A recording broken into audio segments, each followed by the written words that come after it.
Coach. Appreciate you taking the time today. Thank you. We'll get started here with Chris and then Jeff. Morning, Nick. Is there any update in regards to Reed Blankenship and Kenneth Gainwell and their availability for Thursday? No, we'll get that information to you here in a little bit. Of this effort that led to this capture. What? We'll go to Jeff and then John. Okay, so we're not gonna do injuries.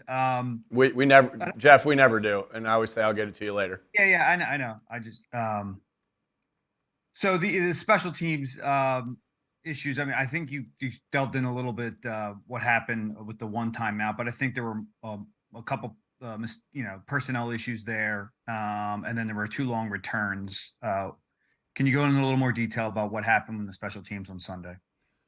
Yeah, sure. We, again, like I said, anytime you're calling a timeout, that starts with me. And so that, like I said, on Sunday, that always starts with me if there's a personnel subbing or anything like that, because that always starts with, communication.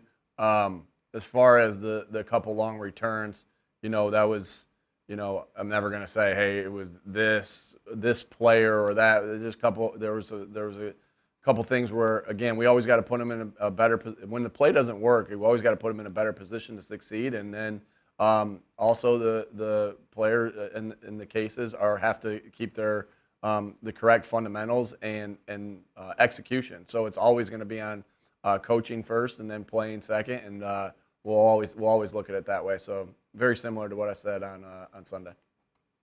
We'll go to John and then Dave. Morning, Nick. Hey, John. If you played Minnesota last year, it's such a drastic change from Ed to Brian. From your perspective, the offensive perspective, and Brian's, how much can you lean on last year's game, or do you look more towards New England because of Brian's? You look at the personnel that is consistent. So you're always going to look at the personnel, but schemes are obviously very different. And so, you can where Coach, like I said, a ton of respect for Coach Flores, and then you look at where he's been. You look at, obviously, the games that he's coached for Minnesota, which hasn't been many, as we know, where he's been, Miami, and then also where his roots are from New England. So you look at all those things, and you're trying to get your answers that way as much as you possibly can. So yeah, there's been a lot of, we've watched a lot of tape in these 3 days from, and then obviously before these 3 days too, when we were preparing, from different teams. But that's just what you do. Just not all that different than our defense last week watching, Alabama tape or Houston Texans tape, for Coach O'Brien. So yeah, very similar, on the offensive side of the ball this week, preparing for the Minnesota defense. Go ahead, Dave and then Zach. Hey, Nick. Good morning. Hey, Dave. With DeAndre Swift, do you view him as a player who can kind of carry the load for a game, or is he more of a guy that has to be a piece of a rotation? Yeah, I see him. I think he can play both of those roles. No question about it. And that's how and that's the roles. He'll be in that role sometimes where he carries the load for the game, and he'll be in the role sometimes like he was in last game. Again, we don't ever want to come out with him only having those many touches. It was just kind of how the flow went in the game, we had things called for him, but sometimes the ball doesn't go to him in a certain way, and that's just the way the defense takes it away. Now you can always get it to him by just handing it off to him. All right, but I see him being able to play any role that he's in because of the type of back and the skill set that he has. Go ahead, Zach and then Rube. Hey, good morning, Nick. After the game, you referenced Devontae last year in week 1, and then he had 15 catches, obviously, the next 2 games.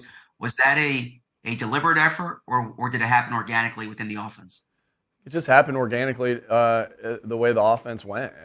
We knew that was going to be the case. Again, you never want to get a guy shut out in that scenario, but we know that is it can happen because there's only one ball, and and you're trying to get all of them the ball, and it's not like when you take the touch away from Devontae and give it to Dallas, that's the bad decision, right? You want to get it to all of them. So Zach, last year it was more of a, did we try to get him one or two, make sure we get him one or two early? Of course, to make sure that they know the ball can go anywhere. But it really happened organically. That 15 catches, the game he had against Washington, like that happened because again, you don't want to force anything. You want to do what the defense. You're the offense. So you always want to attack and be on a fence, but there's also you don't want to force it either. And so I think of what just happened there was that just happened naturally, but obviously always will be an emphasis to get all three of those guys the ball and DeAndre. We'll go to Rube and then Bo. Hey, Nick. This is, I think, your fourth short week that you've had since you got here.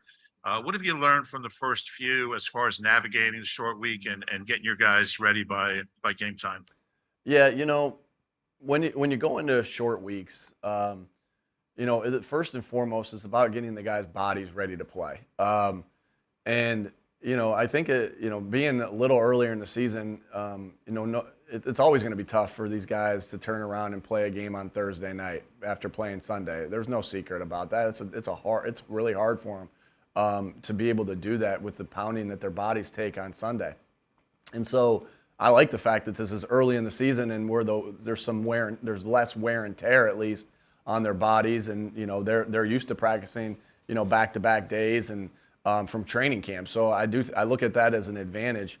Obviously, an advantage that Minnesota has too, but I'm saying an advantage that we have over doing it later in the year. But the first and foremost thing, Rube, is always about how we can get their bodies ready to go as much as we can. And we got phenomenal doctors, phenomenal trainers, phenomenal strength staff, with the guys that we have here to help us, navigate that. Again, I'm not an expert at that, and my job is to get the guys ready to play while also listening to the experts in that scenario, which is a fine line you balance as the head football coach. So, but they've been awesome and of helping the guys get ready. As far as I'm not going to get into scheme or anything, Rube, or anything like that, but I think similarities of a short week are very similar to the first game of the year. It's a lot about fundamentals. It's a lot about football IQ, and it always is. It always is, but it feels just like a little extra, in those senses of these short weeks, because it's about just playing clean football, and that's what our goal is this week as well.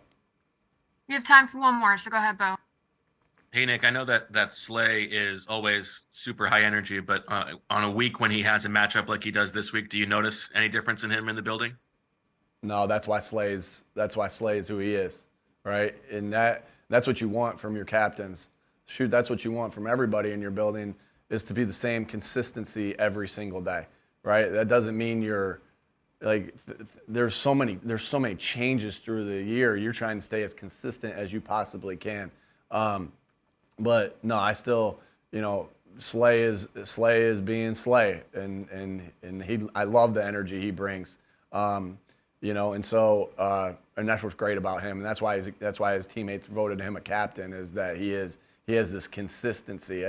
It's tough through a year to have that energy that he brings every single day, but somehow for the past 2 years, and then however in this week that we've been playing this year, he's brought that energy every day. So I don't see that changing anytime soon. And so really excited, obviously about who Slay is and that he's one of our captains and one of our key contributors on this team. Thanks for the time, Coach. Thanks, everybody.